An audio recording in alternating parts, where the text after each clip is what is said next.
नमस्कार मित्रांनो, कालच आपल्या या यूट्यूब चॅनलवर तुम्हाला ठाणे महानगरपालिकेच्या जी 1773 जागांसाठी भरती निघाली आहे याची जाहिरात मिळाली असेल। तर मित्रांनो, अजूनसुद्धा तुम्ही जर तो व्हिडिओ बघितला नसेल तर आपल्या चॅनलवर जाऊन बघू शकता। तर मित्रांनो, आपण सर्वात जास्त अग्निशमन दलाला फोकस करत असतो, म्हणजे अग्निशमन दलामधील ज्या जागा रिक्त आहेत त्यासाठी आपण जास्तीत जास्त व्हिडिओ बनवत असतो। तर मित्रांनो, आजच्या या विषयामध्ये अग्निशमन दलामध्ये जे सरळ सेवेने अधिकारी पद भरले जाते ते म्हणजे सहाय्यक केंद्र अधिकारी। त्यासाठी ठाणे महानगरपालिकामध्ये 13 जागा उपलब्ध आहेत। त्यासाठी लागणारी शैक्षणिक पात्रता तसेच शारीरिक पात्रता तसेच यंत्रचालक या पदासाठी लागणारी शैक्षणिक पात्रता, शारीरिक पात्रता तसेच अग्निशामक पदासाठी लागणारी शारीरिक पात्रता तसेच शैक्षणिक पात्रता काय आहे ते सर्व आपण या व्हिडिओमध्ये जाणून घेणार आहोत। तर नमस्कार मित्रांनो, मी अरुण माळी आणि तुम्ही पाहत आहात माहिती 2.0। चला तर सुरू करूया। तर मित्रांनो, सुरुवातीला आपण शारीरिक पात्रता जाणून घेऊया। त्यामध्ये पुरुष उमेदवाराची सुरुवातीला आपण माहिती जाणून घेऊया। त्यामध्ये उंची किमान 165 सेंटीमीटर असणे आवश्यक आहे। तसेच छाती न फुगवता 81 सेंटीमीटर आणि फुगवून 86 सेंटीमीटर। तसेच वजन कमीत कमी 50 किलो असणे गरजेचे आहे। दृष्टी सामान्य असणे गरजेचे आहे। तसेच उमेदवार हा शारीरिक व मानसिकदृष्ट्या सदृढ असावा।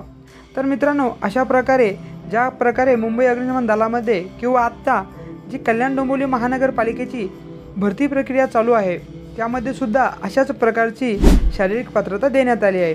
त्याचप्रमाणे महिलासाठी तुम्हाला किमान उंची 157 सेंटीमीटर असायला पाहिजे। तसेच वजन कमीत कमी 46 किलो। तर मित्रांनो, मुंबई अग्निशमन दलामध्ये तुम्ही जर बघायला गेलात तर महिलांसाठी 163 सेंटीमीटर एवढी उंची लागत असते आणि वजन कमीत कमी 50 किलो लागत असते। तसेच मित्रांनो, बाकीच्या गोष्टी सेम आहे। आता ही भरती पुढील टप्प्यानुसार होणार आहे। यामध्ये तुम्हाला परीक्षेचे टप्पे दिलेले आहेत। त्यामध्ये प्रस्तुत परीक्षा एकूण 2 टप्प्यात घेण्यात येईल। एक म्हणजे लेखी परीक्षा, ती असेल 100 मार्काची आणि दुसरी शारीरिक चाचणी, ती असणार आहे 100 मार्काची। आता लेखी परीक्षेसाठी तुम्हाला लेखी परीक्षा तांत्रिक सामान्य ज्ञान 100 गुणाची असेल। लेखी परीक्षेसाठी उमेदवाराकडे सेवा भरती नियमात नमूद शैक्षणिक पात्रता, तांत्रिक शिक्षणाची अर्हता तसेच शारीरिक क्षमता असणे आवश्यक राहील। जाहिरातीस असणारा एकूण प्रतिसाद विचारात घेऊन आवश्यक तेवढ्या साधारणतः 1:5 किंवा 1:7 या प्रमाणात उमेदवारांना शारीरिक चाचणी परीक्षेसाठी पात्र ठरवण्यात येईल। म्हणजे मित्रांनो, जे सर्व विद्यार्थी परीक्षा देतील त्यामधील मिळालेल्या गुणानुसार एका जागेसाठी 5 किंवा एका जागेसाठी 7 अशाच विद्यार्थ्यांना मैदानी चाचणीकरिता पात्र ठेवण्यात येणार आहे। त्यानंतर मित्रांनो, लेखी परीक्षेकरिता विहित केलेले किमान गुण प्राप्त करणारे उमेदवार शारीरिक चाचणी पात्र ठरतील। आता मैदानी चाचणीमध्ये कोणकोणते इव्हेंट असणार आहे ती आता थोडक्यात जाणून घेऊया। सुरुवातीलाच असणार आहे 1600 मीटर धावणे। तर मित्रांनो, यामध्ये तुम्ही जर 5 मिनिट 10 सेकंदामध्ये पूर्ण 1600 मीटर पूर्ण केले तर तुम्हाला 30 गुण मिळणार आहे, म्हणजे आउट ऑफ मार्क। तसेच मित्रांनो, 5 मिनिट 10 सेकंदापेक्षा जास्त परंतु 5 मिनिट 30 सेकंदापेक्षा कमी जर तुम्ही आलात तर तुम्हाला 27 मार्क मिळणार आहे।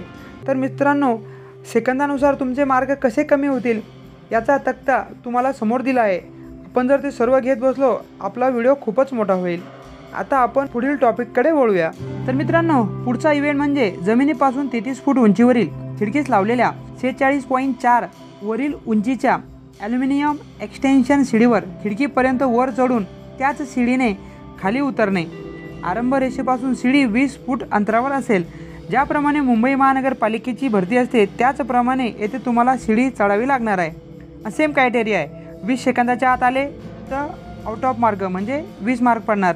जसे जसे तुमचे सेकंद कमी होणार आहे तसे तसे तुमचे मार्क कमी होत चालणार आहे। ते सुद्धा तुम्हाला समोरच्या चार्टमध्ये दिसत आहे। आता पुढील इव्हेंट म्हणजे 50 किलोग्राम वजनाची मानवीय प्रतिकृती खांद्यावर घेऊन दिलेल्या चौकोनी मार्गाने 60 मीटर अंतर धावणे। यासाठी सुद्धा तुम्हाला वेळ दिलेली आहे। दिलेल्या वेळेप्रमाणे जर तुम्ही केले तर तुम्हाला नक्कीच आउट ऑफ मार्क मिळणार आहे। तर मित्रांनो, हा आउट ऑफ जाणारा इव्हेंट आहे, फक्त याला जास्त प्रमाणात प्रॅक्टिस करावी लागते। आता पुढील इव्हेंट म्हणजे 20 फूट रशी चढणे व उतरणे। तुम्हाला वरती बांधलेल्या 20 फूट रस्सी चढायची आहे आणि उतरायची आहे। तुम्ही जेवढी रस्सी चढणार आहे त्याप्रमाणे म्हणजे तुम्ही जेवढी रस्सी कमी चढाल त्याप्रमाणे मार्काचे गुणोत्तर दिले आहे, तसे तुम्हाला मार्क कमी पडणार आहे। तर मित्रांनो आता आपले बघा, तुम्हाला 1600 मीटरसाठी 30 मार्क, त्यानंतर शिडी चढण्यासाठी 20 मार्क झाले 50, आणि त्यानंतर डमीसाठी 20 मार्क, तसेच रस्सी चढण्यासाठी 20 मार्क, आता राहिले 10 मार्क। तर या 10 मार्कसाठी तुम्हाला एकूण 20 पुलअप्स काढायचे आहे। तर एका पुलअपसाठी तुम्हाला अर्धा मार्क दिला आहे, म्हणजे तुम्ही 20 पुलअप्स काढल्यानंतर तुम्हाला 10 मार्क मिळणार आहे। तर मित्रांनो मुलांसाठी अशा प्रकारे 100 मार्काची मैदानी चाचणी होणार आहे। आता शैक्षणिक पात्रता काय ते आपण व्हिडिओमध्ये पुढे बघणारच आहोत। तर मित्रांनो आता जाणून घेऊया महिलांसाठी मैदानी चाचणी। यामध्ये महिलांसाठी सुरुवातीला 800 मीटर धावणे असणार आहे, त्यासाठी एकूण 30 गुण दिलेले आहे। आता आउट ऑफसाठी 2 मिनिटं 50 सेकंद एवढा वेळ देण्यात आला आहे। आता बाकी इतर तुमचा जेवढा वेळ कमी येईल तेवढा तुम्हाला जास्त मार्क मिळेल, आणि जेवढा जास्त वेळ तुम्हाला लागणार आहे 800 मीटरसाठी तेवढे कमी मार्क तुम्हाला मिळणार आहे। आता दुसरा इव्हेंट आहे शिडी। ज्याप्रमाणे मुलांसाठी शिडी होती त्याचप्रमाणे महिलांसाठी शिडी आहे, फक्त वेळेमध्ये थोडा फरक आहे। म्हणजे मुलांना आउट ऑफ शिडीसाठी 20 सेकंद दिले होते, पण महिलांसाठी तो वेळ वाढवून 30 सेकंद देण्यात आले आहे। पुढील वेळेचा तक्ता तुमच्या समोर आहे, त्याप्रमाणे तुम्हाला मार्क मिळणार आहे। आता वळूया पुढच्या इव्हेंटकडे। आता दुसरा इव्हेंट आहे सेम मुलांप्रमाणे 40 किलोग्रॅम वजनाचा मानवाकृती खांद्यावर घेऊन दिलेल्या चौकोनी मार्गाने 60 मीटर अंतर धावणे। यासाठी 20 मार्क दिले आहे आणि वेळ दिली आहे 25 सेकंद। आता मुलांसाठी 50 किलो आणि 20 सेकंद, आणि महिलांसाठी 40 किलो आणि 25 सेकंद देण्यात आले आहे। म्हणजे 25 सेकंदाच्या आत आल्यानंतर तुम्हाला आउट ऑफ मार्क मिळणार आहे। जसा तुम्हाला वेळ वाढेल तसे तुमचे मार्क कमी होत जाणार आहे। आता पुढील इव्हेंट असणार आहे गोळाफेक। तो असणार आहे 4 किलो वजनाचा गोळा। तो तुम्हाला जर 6 मीटर व त्यापेक्षा जर जास्त फेकला तर तुम्हाला 10 गुण मिळणार आहे। जेवढे तुमचे गोळ्याचे अंतर कमी होईल तसे तुमचे मार्कसुद्धा कमी होणार आहे। आता पुढील इव्हेंट आहे लांब उडी। तर लांब उडीसाठी एकूण 10 गुण देण्यात आले आहे, आणि 15 फूट व त्यापेक्षा जास्त लांब उडी मारणाऱ्या महिलांना 10 गुण मिळणार आहे। जसं तुमचे अंतर कमी होईल तसे तुमचे मार्कसुद्धा कमी होणार आहे। त्यानंतर पुढचा इव्हेंट आहे पुशअप काढणे। तर यासाठी तुम्हाला प्रत्येक एक पुशअपला 1 गुण मिळणार आहे। तर तुमच्यासाठी 10 पुशअपसाठी 10 मार्क देण्यात आले आहे। तर अशा प्रकारे महिलांसाठी मैदानी चाचणी देण्यात आली आहे। तर आता चला आता बघूया शैक्षणिक पात्रता। तर सुरुवातीला बघूया सहाय्यक केंद्र अधिकारी या पदासाठी। तर मित्रांनो या पदासाठी मान्यताप्राप्त विद्यापीठाची कोणत्याही शाखेची पदवी तुमच्याकडे असणे गरजेचे आहे। तसेच राष्ट्रीय अग्निशमन सेवा महाविद्यालय नागपूर यांच्याकडील सब ऑफिसर अँड इन्स्ट्रक्टर पाठ्यक्रम उत्तीर्ण किंवा महाराष्ट्र अग्निशमन सेवा अकॅडमी महाराष्ट्र शासन यांचा 1 वर्ष कालावधीचा उपस्थानक अधिकारी व अग्निप्रतिबंधक अधिकारी हा पाठ्यक्रम पूर्ण केलेला असावा। तर मित्रांनो तुम्हाला सहाय्यक केंद्र अधिकारी म्हणजे अधिकारी या पदासाठी ग्रॅज्युएशन झाले तर असणे गरजेचे आहे, परंतु तुमच्यासाठी 1 वर्षाचा सब ऑफिसर हा कोर्स केलेला असावा। 6 महिन्याचा सब ऑफिसर फक्त हा डिपार्टमेंटच होत असतो, ते त्यांच्यासाठी सुद्धा येथे अर्ज करू शकता। तर मित्रांनो आता सध्या SFTCला सब ऑफिसर आणि फायरमन या दोन्हीचे कोर्स करण्यासाठी ऑनलाईन ॲप्लिकेशन चालू आहे। त्या संदर्भातील संपूर्ण माहितीचा व्हिडिओ आपल्या या यूट्यूब चॅनलवर तुम्हाला ऑलरेडी अपलोड केला आहे, तिथे जाऊन तुम्ही बघू शकता। चला अजून पुढील शैक्षणिक अर्हता बघूया। तसेच तुम्हाला शासकीय निमशासकीय स्थानिक स्वराज्य संस्था खाजगी अग्निशमन केंद्रामध्ये अग्निशमन प्रणेता म्हणजे लीडिंग फायरमन किंवा चालक यंत्र चालक या समकक्ष कामावर किमान 3 वर्षाचा अनुभव पाहिजे, आणि मराठी भाषेचे ज्ञान पाहिजे इत्यादी। तुम्हाला सहाय्यक केंद्र अधिकारी या पदासाठी शैक्षणिक पात्रता लागणार आहे। आता जाणून घेऊया पुढील पदासाठी लागणारी शैक्षणिक पात्रता। आता पुढील पद म्हणजे अग्निशामक।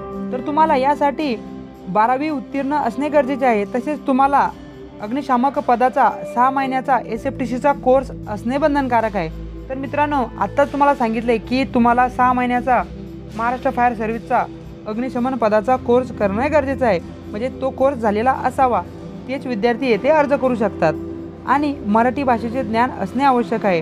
तर तुम्हाला फायरमन पदासाठी कोणत्याही अनुभवाची गरज नाही, तुमच्याकडे 12वी आणि फायरमन पदाचा कोर्स असणे गरजेचे आहे। आता बघूया पुढील पदासाठी। आता यंत्रचालक पदासाठी तुम्हाला 12वी उत्तीर्ण असणे गरजेचे आहे। तसेच राज्य अग्निशमन प्रशिक्षण केंद्र म्हणजेच तुम्हाला ACPTCचा 6 महिन्याचा अग्निशामक पदाचा कोर्स केलेला असणं यंत्रचालक पदासाठी बी कंपल्सरी आहे। तर मित्रांनो, तुमच्याकडे त्यासोबतच जड वाहन चालवण्याचा परवाना म्हणजे हेवी लायसन म्हणजे पहिला विषय 12वी, नंतर तुम्हाला फायरमन कोर्स म्हणजेच ACPTC तसेच हेवी लायसन तुमच्याकडे असणं गरजेचे आहे आणि जड वाहन चालवण्याचा किमान 3 वर्षाचा अनुभव असणं गरजेचे आहे। म्हणजे जर तुम्हाला यंत्रचालक या पदासाठी अर्ज करायचा आहे तर तुमच्याकडे हेवी लायसन पाहिजे आणि 3 वर्षाचा अनुभव पाहिजे। तर अशा प्रकारे तुम्हाला शैक्षणिक पात्रता येथे लागणार आहे। तर येथे तुम्हाला जे सुरुवातीची जे तुम्हाला मैदानी चाचणी सांगितली तर ही सहाय्यक केंद्र अधिकारी, अग्निशामक इत्यादी पदासाठी शैक्षणिक पात्रता तुम्हाला दिलेली आहे। तर मित्रांनो, या प्रकारे आपण मैदानी चाचणी तसेच शैक्षणिक पात्रता काय काय लागणार आहे इत्यादी संदर्भात माहिती पाहिली। तर मित्रांनो, तुमच्या अजून काही कमेंट्स असतील तर मला नक्कीच कमेंट करा, त्याबद्दल व्हिडिओ मी तुमच्यासाठी लवकरच घेऊन येईल। तर मित्रांनो, व्हिडिओ कसा वाटला नक्की कळवा। चॅनलवर नवीन असाल तर चॅनलला सबस्क्राईब करा, बेल आयकॉनवर क्लिक करून ऑलवर क्लिक करा, म्हणजे असेच व्हिडिओ तुम्हाला मिळत राहतील। धन्यवाद।